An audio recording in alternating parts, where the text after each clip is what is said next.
Go.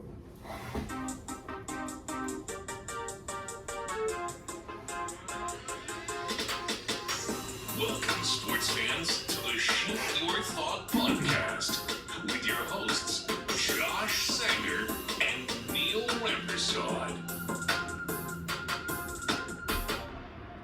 Hello and welcome to the Shoot Your Thought podcast, episode 57. Neil, holy football. Holy football. This is snowballing. Like, this is all happening so fast. Literally, like GMs are seeing this happen. They'll see one trade and then boom, another one. Oh, it's time to make another trade. Oh, it's time to drop this player. Hold my beer. Hold my beer, watch this. Meanwhile, my Giants are sitting there doing nothing. But before we get into some football, let's get into some news and notes from around the league. So obviously, Toronto FC started their season this past week. They have played 2 games now, so we're heading into match week 3. And Toronto FC does not look good. They do not look good now. They tied their first game, which was it was okay. It was an okay effort. And then they lost their second game 4-1. Got beat up by the Red Bulls. They got beat up in a game that they should have probably won. Red Bulls had wings, man. Okay. Yeah. They're flying high. Sponsorship pending. Red Bull. Cut the check. Cut the check, Red Bull. I'll give you one of our emails. But Toronto FC did not look good at all in this game. Yeah. And I honestly I've analyzed this game quite a bit, and honestly I think it's the lack of effort. They got overrun by this Red Bulls team. The Red Bulls team just came out swinging as early as the first minute in both halves, and it didn't look good for TFC. We were also, Bob Bradley made some questionable choices in his lineup. He put some wing backs instead of left backs and right backs. So he's only really playing with 3 defenders. There's a bunch of things, but what are your thoughts, Neil, on this? Well, Double B can do whatever he wants to do, but it's not going to change the fact that this defense sucks. Mm-hmm. You can't keep giving up. There's holes in it. Yeah, they spent a shit ton of money shoring up their offense and their mid-game, but they did nothing to protect their defensive end, and you're just kind of leaving Bono out to dry every single time back there. That's why we gave up 4 goals against New York, right? They're gonna have to figure out a defensive formation that works for this system. Yeah, you're exactly right. He was hung up to dry way too many times in this, and you could see the frustration on him after every single goal. He was just stomping the ground, or he would be yelling at his center backs. It didn't look good.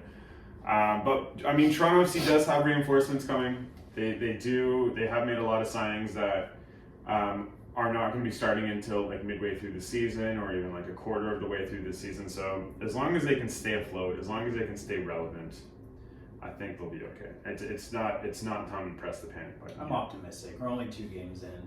Yeah. Senior is on his way. Oh my gosh. But it bugs me that I can't order his jersey yet because he's still playing for Matt-Ple. Is that so? Because he's not officially a member He's not of officially TFC, yet. so you can't buy his jersey. They've released the date as to when you can actually order the jerseys. I think it's in May. I think it's the end of May. Okay, well, we're gonna buy those jerseys together. 100%. We have to. But they're on the way for sure. I think that website is going to crash the day that they get released. I honestly think that website's going to crash. It's gonna be unbelievable. Because the hype around him, and even leading up into that day, the hype is going to continue, and it's going to get bigger and bigger. So I think, we're going to crash that website. I'm making it my goal. Let's move on to the Toronto Maple Leafs and the exciting games that they're playing. But exciting kind of in the wrong ways, because if you're a fan of offense and you're going to watch a Maple Leafs game, you're going to see 9 to 10 goals. That's going to happen. You're going to hear that buzz often. There was, in their past 5 games before last night, there were 50 goals, not gores, 50 goals scored in the last 5 games for the Leafs. That's insane. But they're giving up a lot, but they also have the firepower to win those games. So they're still winning. They're losing games that they shouldn't be losing, like to Vancouver, to Buffalo. They're losing those games, but I don't know. It's exciting to watch, but it's not exciting for good reasons. Yeah, you're seeing guys like Michael Bunting, who he was unknown coming into this team, right? He's a Toronto native. He's from Scarborough. Big ups, Michael Bunting. But he came over from Arizona in the offseason with a very, under the radar type of deal. And, he was brought in here to kind of play the role that Zach Hyman played last year and just kind of fill that void that Zach Hyman had when he left and signed that massive contract with Edmonton. And he's come in and fit in beautifully with Auston Matthews. So perfectly. Oh, complimenting him in a way that Zach Hyman used to do, but on the offensive side of things, might have even be a little better than Zach Hyman. That's what I was thinking too. Because Michael Bunting, the way I see him, the way I look at him play, he's a faster Zach Hyman. Yeah. He's a better puck handler than Zach Hyman, and he's scrappier than Zach Hyman. Zach Hyman was scrappy, don't get me wrong. But the way Michael Bunting just goes in there, goes into that corner and fights for his teammates, it makes me proud to have him as. I'm glad this guy's on the Leafs. I wasn't a huge fan of that deal in the offseason because I wasn't really sure who Michael Bunting was. But I'm happy it's working out the way it is, for sure. Yeah, and what we're seeing here is we're seeing our goaltending just flat out suck in 2022 since January 1st, basically. Both goaltenders had a really tough time, stopping pucks. The defense has pretty much given up. And what has happened here now is the Leafs are finding themselves scoring a lot of goals to win games or having to come back. And what we saw in last night's game is exactly that. They were down 3-1, and Auston Matthews... They were up 3-1, sorry. And, eventually the Kraken came back, and what had to happen is Auston Matthews had to go full Stone Cold Steve Austin and take it upon himself. God! Is that Auston Matthews music? Take it upon himself to cue the music, come from the back, and Stone Cold Stunner the entire Seattle Kraken team and score a hat trick for the Leafs to win the game. Yeah. And that's what he's having to do more and more.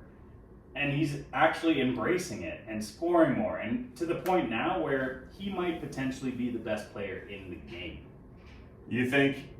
So he might have surpassed Leon Draisaitl oh, wow. as the game's best player. Wow, you're hearing it first. Yeah. You're relinquishing that Leon Draisaitl is the best player in the league right now. But yeah, no, I saw you put this question here in our Google Doc for our episode. But you asked the question: is Matthews the best athlete in the world, or is he the best athlete? So, in all sports, is he on top of the world right now in terms of if you think the professional sports, you think hockey, basketball.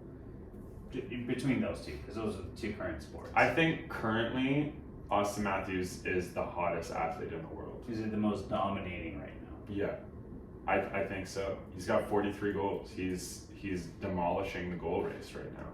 I do think he's the hottest. I don't know if he's the best athlete in the world, but I think he's the hottest right now.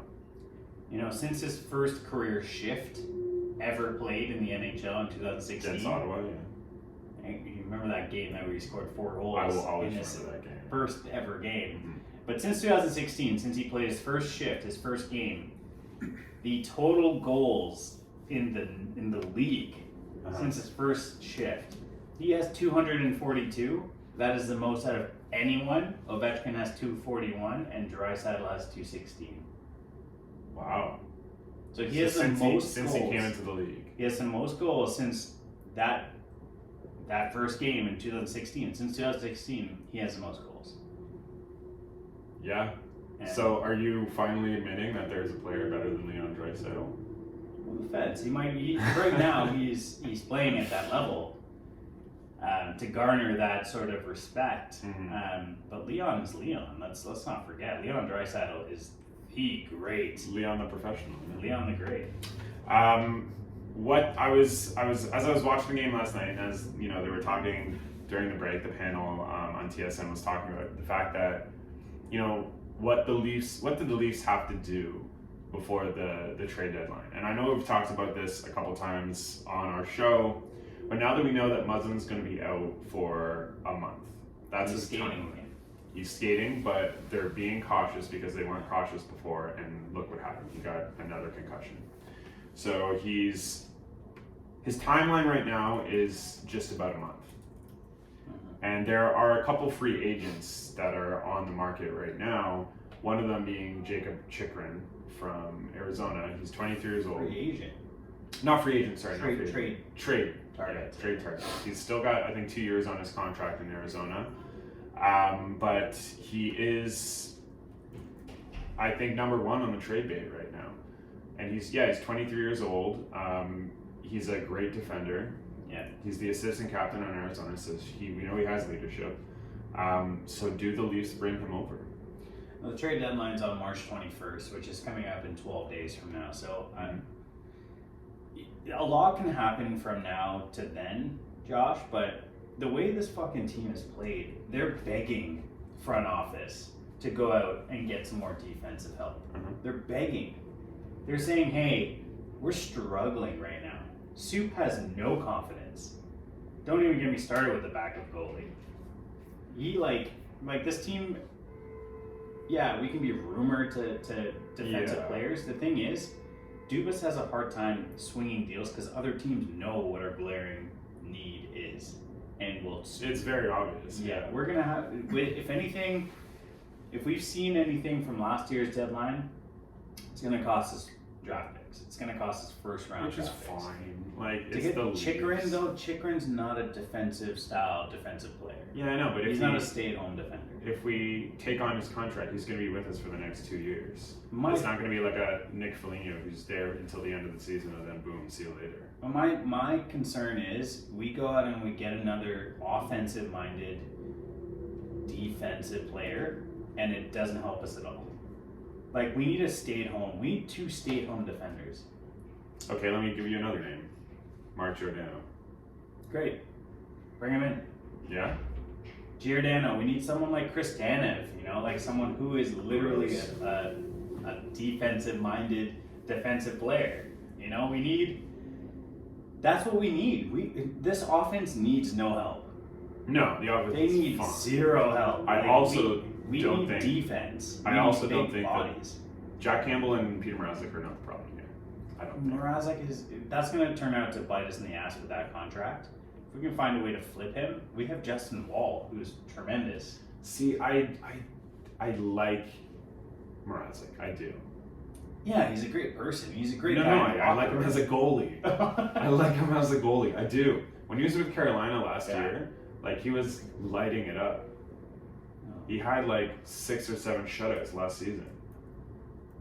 So I don't know. I do like him as a goalie. I'm gonna pull up his stats for you here. Okay, I don't want to look at his stats this season. This season is horrendous. Well, you said you like him as a goalie. I do. I'm saying this team going into the playoffs does not need to have a goalie who has a higher than 3 goals against average, lower than 800 save percentage. That's not. That's probably Jack Campbell's numbers right now too.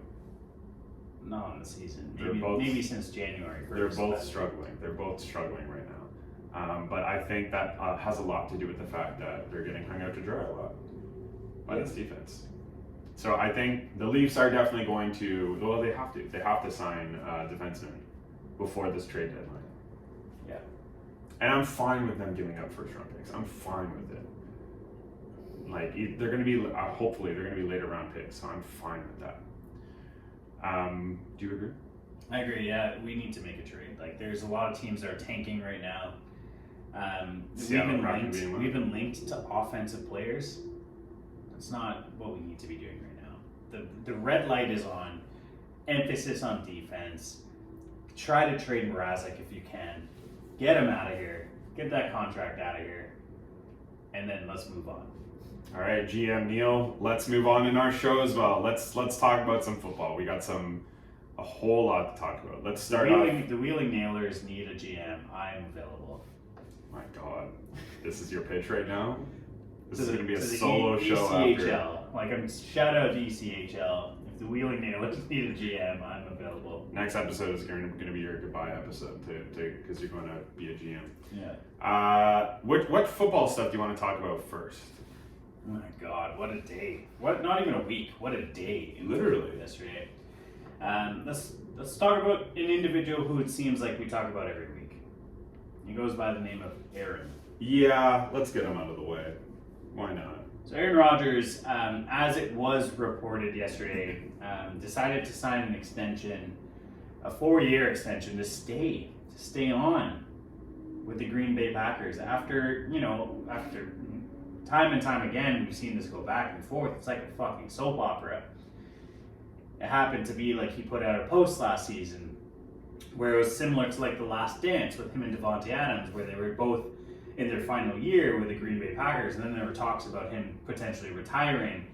And then it comes out yesterday that he has decided to stay on with the Green Bay Packers. Term, apparently, from what we heard, was 4 years and $200 million to make him the highest paid player of all time. But okay, yeah, go on. It's not confirmed. Because he sent out a tweet saying, "Hey everyone, did you see this tweet?" Yeah, so he's confirmed that he is staying in Green Bay.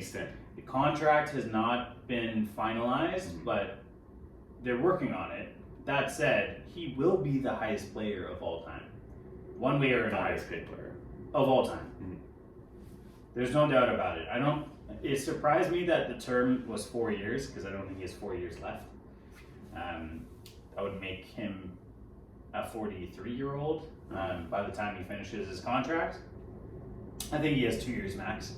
I can see like a 2-year, $115 million contract or something around that.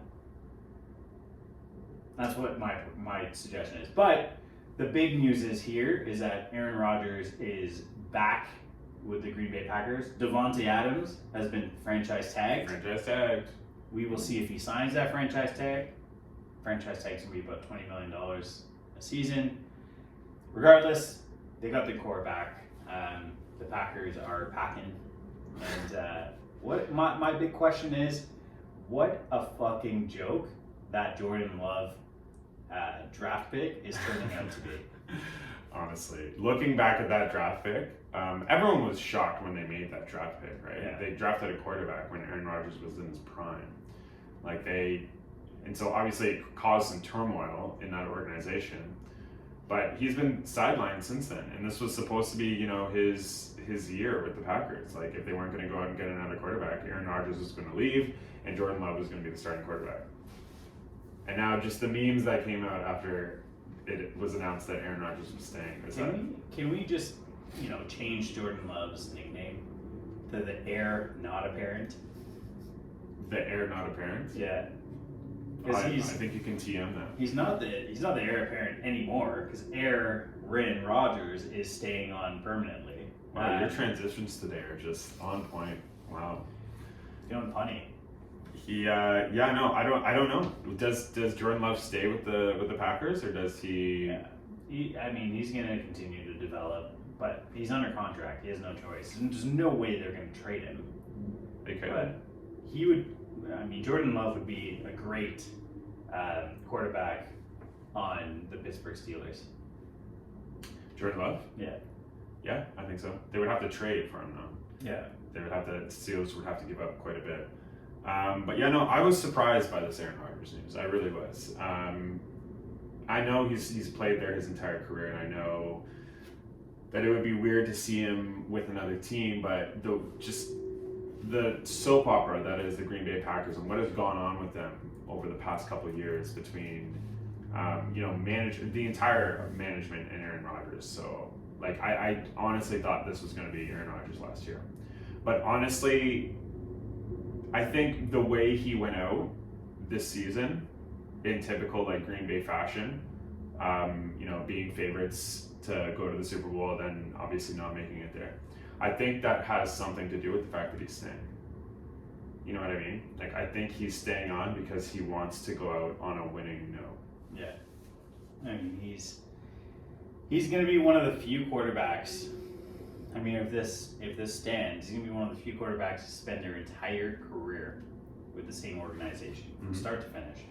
Now, let's not forget. It just seems like the other day where he took over for Brett Favre, right? And that changing of the guard. Mm-hmm. I'm going to see that happen in Green Bay this time around because that's why they intentionally drafted Jordan Love for that purpose. Exactly. Was to, at the same time, take over for Aaron Rodgers, just continue passing the baton. Mm-hmm. We're not seeing that happen this time around. Aaron Rodgers is like, you know what? Fuck y'all. I'm staying up. I'm sticking around. Yeah. But he's not doing the Brett Favre thing where he's going to a different team. I can't believe he's going to be the highest paid quarterback or highest paid player of all time, only to choke in the playoffs. Only to choke in the playoffs.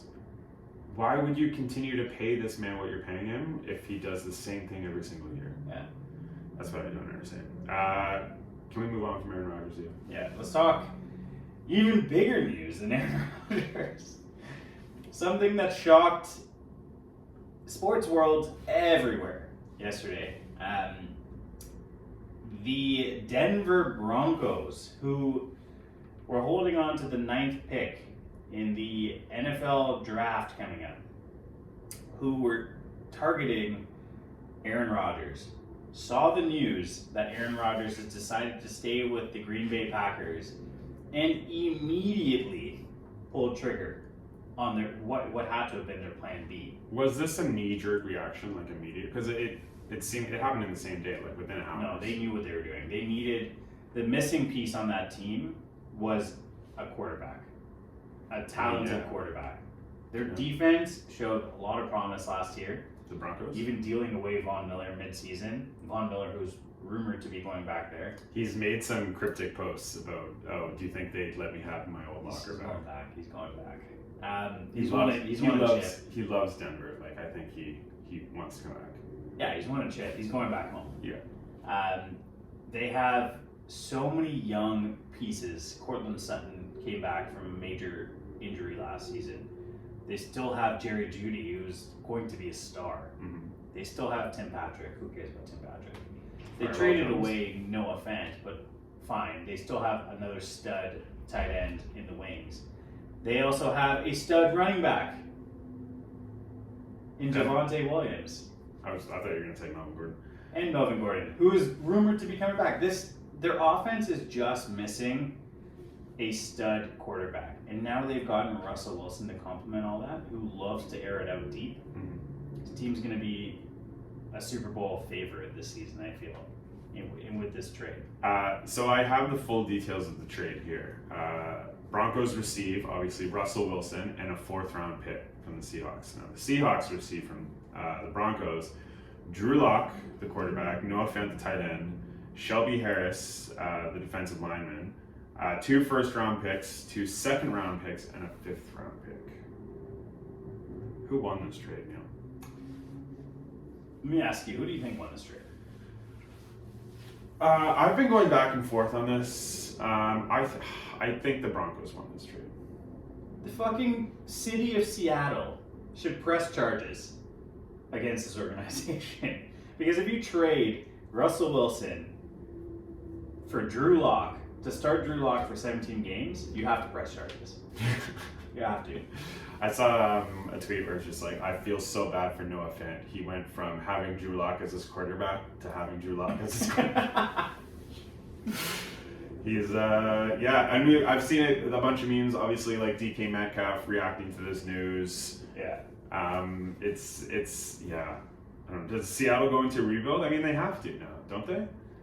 Like, they can't be the same contending team now with Drew Lock instead of Russell Wilson.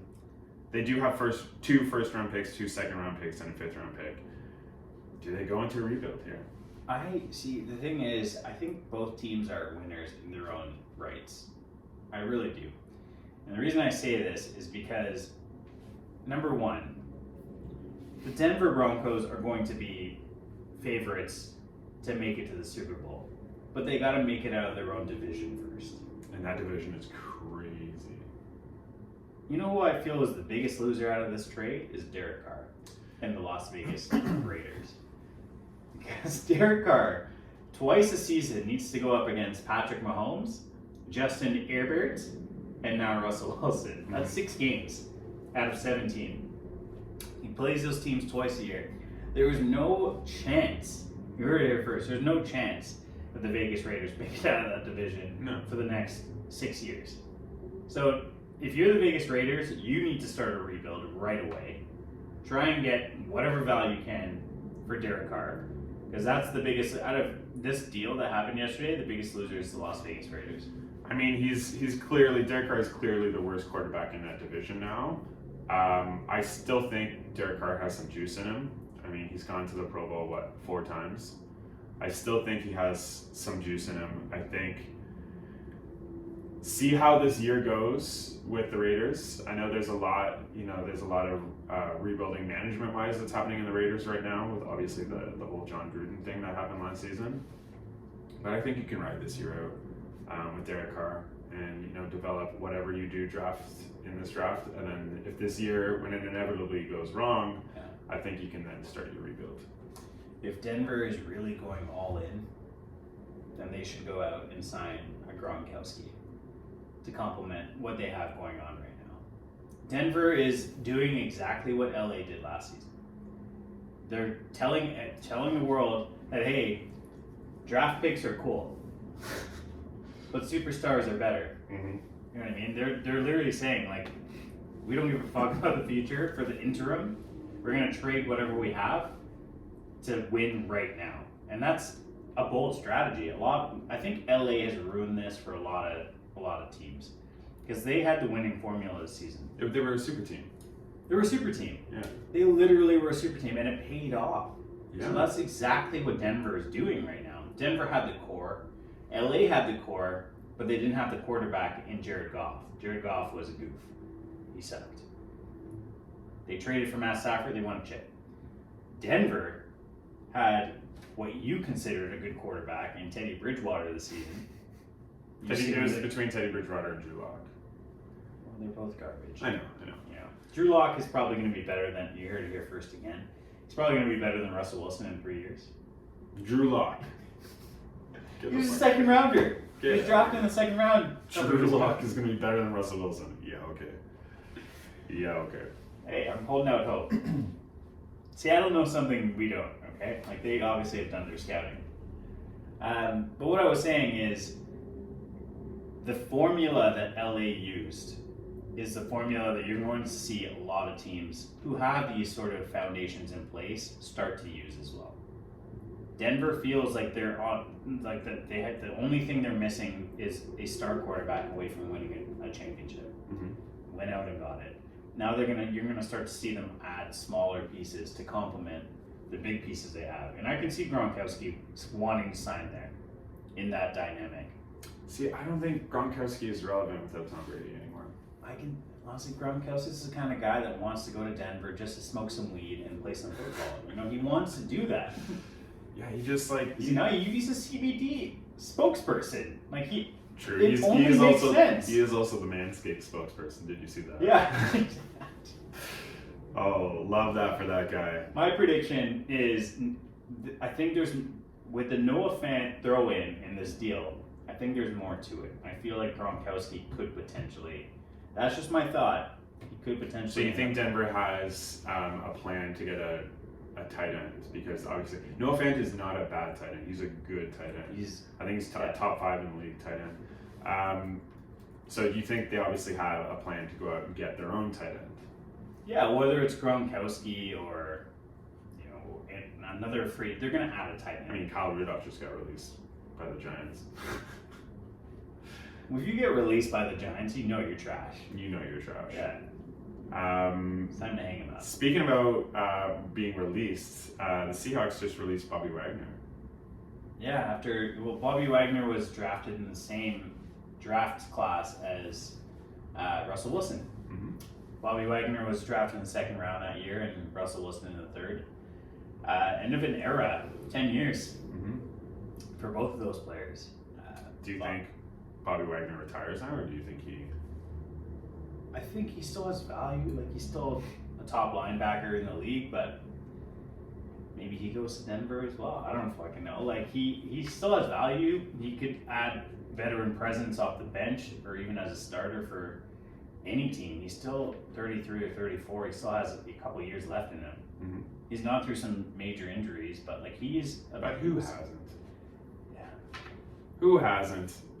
But what that signifies is Seattle is in full rebuild mode right now. So yeah, that's the question I asked before. Does Seattle go into a rebuild? And it's obvious that they have to now. So what do they do with Metcalf and Lockett? Do we see them gone this offseason? I think if you have DK Metcalf and Tyler Lockett, those are like, well, at least DK Metcalf is one of the best receivers in the game right now. I think if you want to rebuild and actually do a rebuild, you have to get rid of him. But if you want to stay relevant, you keep him. So I think that's the decision they have to make. Is if you want to rebuild, you have to let DK Metcalf go and get him now while he's in his prime. Or if you want to still stay relevant. I think this team can stay relevant. I think you have to hang on to DK and Tyler Lockett. There's so many rumors swirling around these two players right now. Yeah. So many teams needing a wide receiver, like the Miami Dolphins, the Chicago Bears, Atlanta with Calvin Ridley now out for the season, which we're going to talk about in a minute.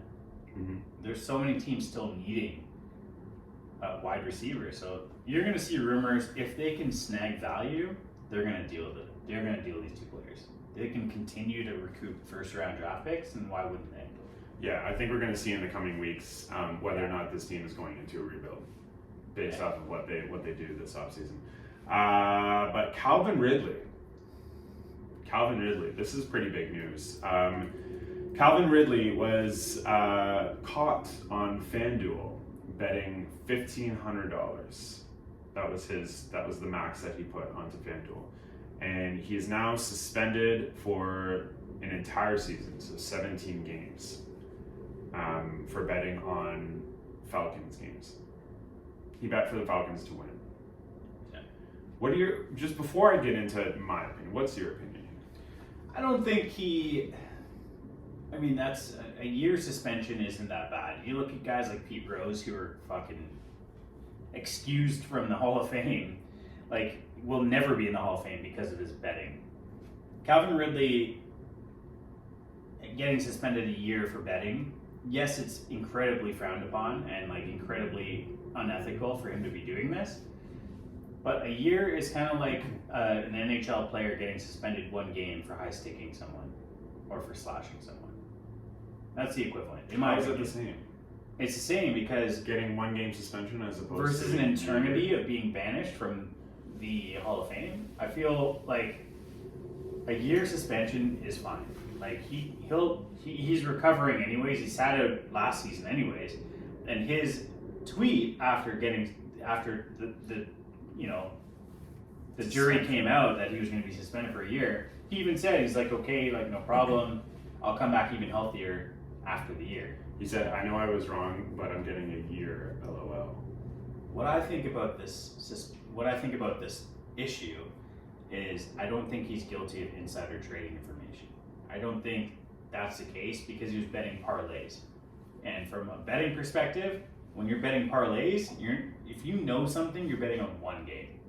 If you know some information or if you know something going on inside or behind the scenes, then you're only betting on one event and you're betting large on that one event.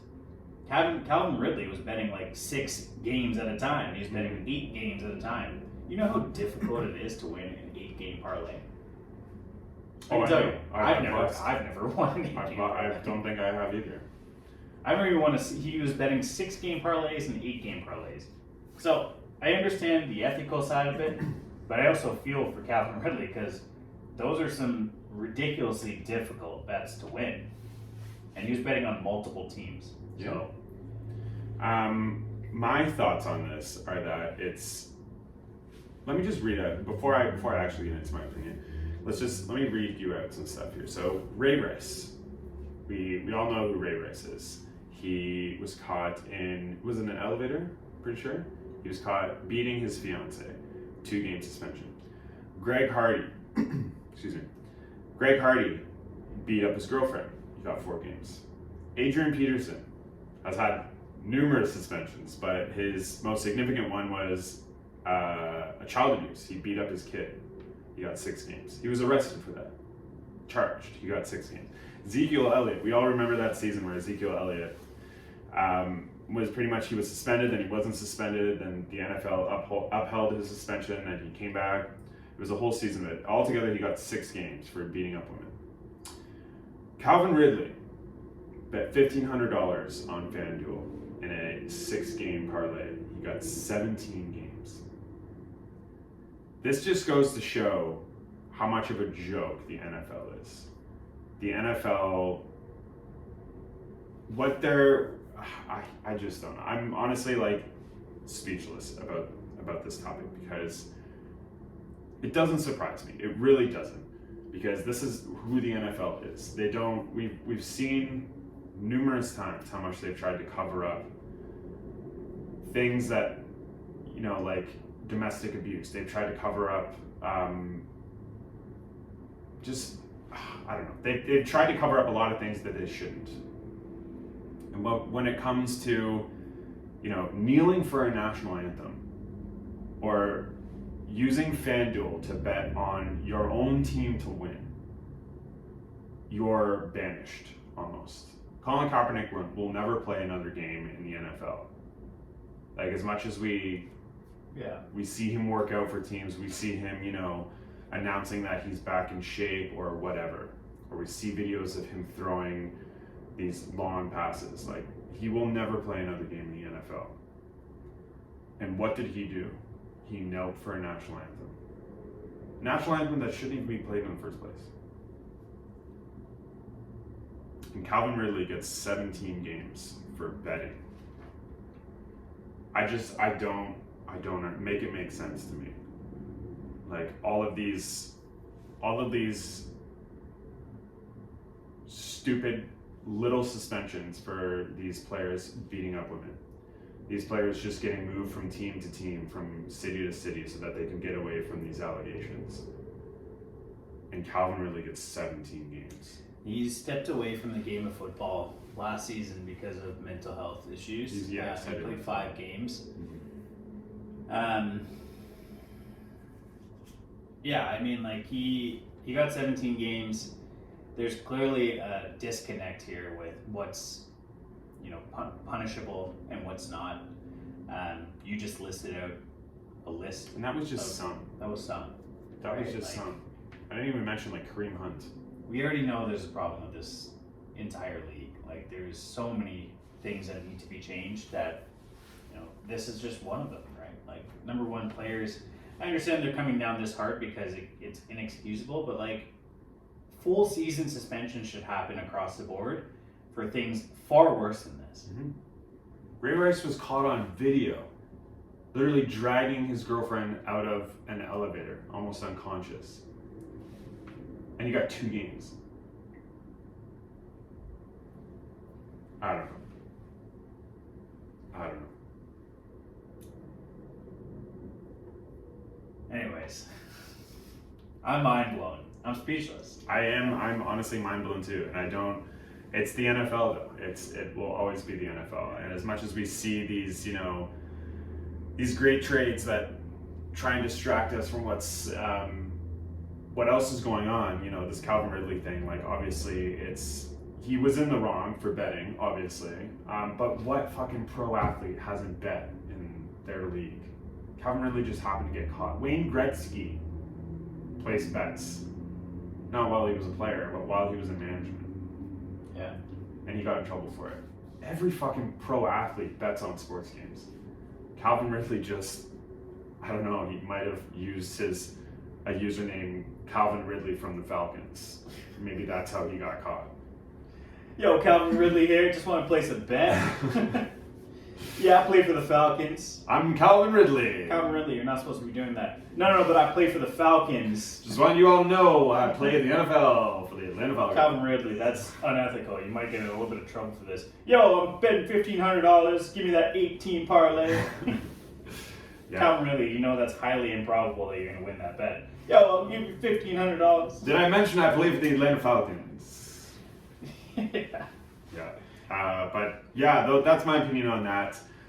We can argue about it until we're blue in the face about, or we can talk about it until we're blue in the face about how messed up and how corrupt the NFL is. But lastly, what I wanted to talk about, so we can end on a better note here, is the Giants going after Mitch Trubisky. Ha ha. Is it going to happen? Is it? I've seen reports that say that Mitch Trubisky is going to come over to the Giants and compete for that starting job. I don't think it'll be a hard competition, Mitch Trubisky. I want to sit in a boardroom meeting with the Giants front office just to hear what they talk about. Because in what world do they sit around and be like, okay, guys, target accomplished. We are going to go after Mitch Trubisky, savior. Mitch Trubisky. So you want to, let me get this right. You want to trade away Saquon Barkley. You want to sign Kenny Galladay. No. We don't want to trade away Saquon Barkley. You want to sign. Knowing the Giants are probably going to try and extend Galladay for a few more years. They probably will. 100%. And offer more money. And you want to. The missing piece is Mitchell Trubisky. Mm-hmm. Makes sense to me. Yeah. This is a team that has won the Super Bowl twice in the last 10 years. And you still years. wear their logo proudly on your face. I'm wearing it right now. Yeah. I mean, they do have 2 top 10 picks in this draft, so they could surprise us all. They could come out and do and not go after Trubisky and actually pick up a quarterback in this draft. You never know. I think this is the year that we transition away from Daniel Jones, and I think this is the year that we. You heard it here first. I think we draft a quarterback in this draft. What pick selection do you guys have? We have 3 and 7. Don't quote me on that. No, I think I'm lying. I think it's 5. You have back-to-back picks, right? No, we don't. No, I think it's 5 and 8. It's pretty good. Yeah, it's not bad. Yeah. So, there will be quarterbacks available at that, obviously, at those positions in the draft. So, you never know. See what they do. Trubisky is rumored to sign there, though. Yeah. He's open to joining Brian DeBole, who he worked with in Buffalo this past season. Mm-hmm. That's one of the main reasons why he's linked there, right? Is because they work well together. He's a great leader, and I can see him doing well there, with that system and with Mitchell Trubisky having a run game. I think he'll complement that team really well. I just want to get away from Daniel Jones. I know you do. I really, really do. But anyways, that is our show. Thank you so much for listening to our football-filled show. Yeah, football in March. Wow, Yeah. Got a lot of news here. Who would have thunk it? Episode 57. Thank you all. Have a great week, guys.